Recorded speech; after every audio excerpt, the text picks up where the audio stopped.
नमस्कार दोस्तों, pulse medico YouTube channel पर फिर से आपका स्वागत है। आज हम इस वीडियो में बात करेंगे बहुत ही महत्वपूर्ण टॉपिक पर, और जिसके कारण बच्चे फंस जाते हैं, जिसके कारण बच्चों का पैसा ब्लॉक हो जाता है, बच्चा ठगों के पास चला जाता है। उस टॉपिक पर हम बात करने वाले हैं। वीडियो आप लाइक करेंगे, दोस्तों को शेयर करेंगे, चैनल को सब्सक्राइब कर लेंगे। तो चलिए शुरू करते हैं। बताते हैं कि बहुत सारे यूट्यूबर्स हैं जो कहते हैं कि फलना कॉलेज में हम सीट बुक करा देते हैं, आप हमारे पास आइए, इतना रुपया दे दीजिए।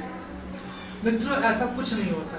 किसी भी कॉलेज में सीट बुकिंग नाम की कोई चीज़ नहीं होती। जो भी एडमिशन का प्रोसेस होता है फुली काउंसलिंग के थ्रू होता है। तो आप काउंसलिंग के थ्रू ही एडमिशन लेने को जाएं। किसी भी काउंसलर को पहले पैसा सीट बुकिंग के लिए ना दें, या किसी भी कॉलेज को पैसा सीट बुकिंग के लिए ना दें, क्योंकि ऐसा कुछ होता नहीं।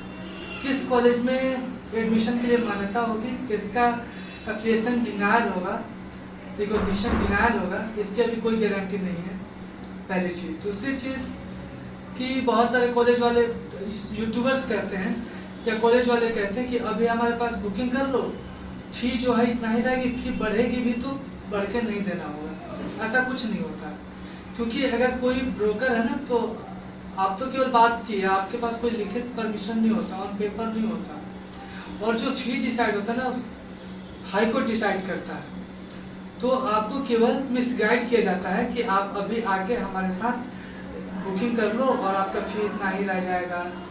तो ये भी बहुत गलत चीज़ होता है। तीसरा चीज़ कि बहुत सारे लोग मार्केट में ऐसे हैं जो कहते हैं कि अगर आपने नीट पास नहीं किया है तब भी आपका एडमिशन करा देंगे बीएमएस में। ये भी पॉसिबल नहीं है। नीट कटअप जो पास किया है उसी का बीएमएस में एडमिशन होगा।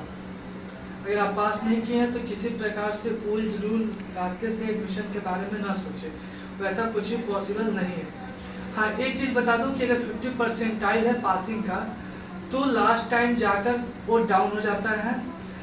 सीटें बचती है तो 40% या फिर कैटेगरी में 5% और डाउन हो जाता है, 35% के आसपास पहुँच जाता है।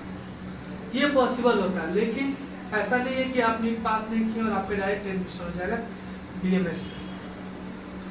तो ये सब जो है ना, फ्रॉड का चैनल है, माध्यम है, जिस प्रकार से फ्रॉड किया जाता है बच्चों के साथ। यूट्यूबर्स हैं जो अलग अलग कॉलेज का नाम उठाते हैं कि फलना कॉलेज अच्छा, फलना कॉलेज बुरा। मैं आपको बताता हूँ सच्चाई क्या है। जो इन्फ्लुएंसर्स होते हैं, जो यूट्यूबर्स होते हैं, उनको कॉलेज से पैसा मिलता है कि हमारे कॉलेज को अच्छा बताओ और तुम्हें पैसे बदले में देते हैं। लेकिन सच्चाई कुछ उलट होती है, निपट उलट होती है।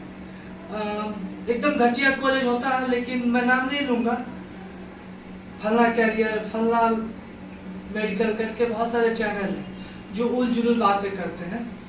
सच्चाई ये है कि अच्छा कॉलेज अगर आपको सिलेक्ट करना है तो कैसे पहचानेंगे। पहली चीज़ कि कॉलेज कुछ साल पुराना होना चाहिए, कम से कम 7-8 साल पुराना होना चाहिए, यानी कि एक बैच वहाँ से ज़रूर निकला होना चाहिए, पास आउट होना चाहिए। दूसरा चीज़, ओपीडी उसकी अच्छी होनी चाहिए, यानी कि पेशेंट फ्लो अच्छी होनी चाहिए, 100+ तो होनी ही चाहिए। तो कैसे पता चलेगा? आप जाके देखेंगे, या फिर उस कॉलेज में जो बच्चा पढ़ रहा है ना, उससे पता करेंगे। तीसरी चीज़, आपको ये पता करना है कि कॉलेज का लोकेलिटी कहाँ है, किस जगह पे है। अगर कॉलेज गांव में है या छोटे शहर में है तो मैक्सिमम चांस है कि जो फैकल्टी मेंबर हैं वहाँ तक नहीं जाते हैं, रहते नहीं, तो फिर पढ़ाई अच्छी नहीं होगी। जो कॉलेज बड़े शहर में है तो बड़े शहर में हर कोई रहना चाहता है, तो फैकल्टी मेंबर वहाँ मिलना ईजी हो जाते हैं, तो वहाँ पढ़ाई अच्छी होती है। इसके अलावा लैब में क्या है, लेबोरेटरी में क्या है, ये सारी चीज़ें ना मायने रखती हैं कि किस प्रकार का कॉलेज है।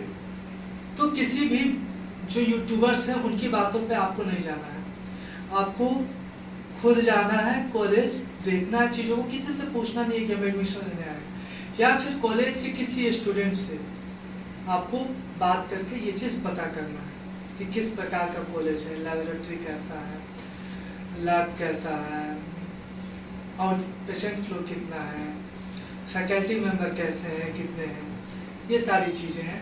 तो आज के वीडियो में हम बस यही 2 टॉपिक रखेंगे। और भी कुछ आप जानना चाहते होंगे तो कमेंट करेंगे, हम आपको बताएंगे। धन्यवाद।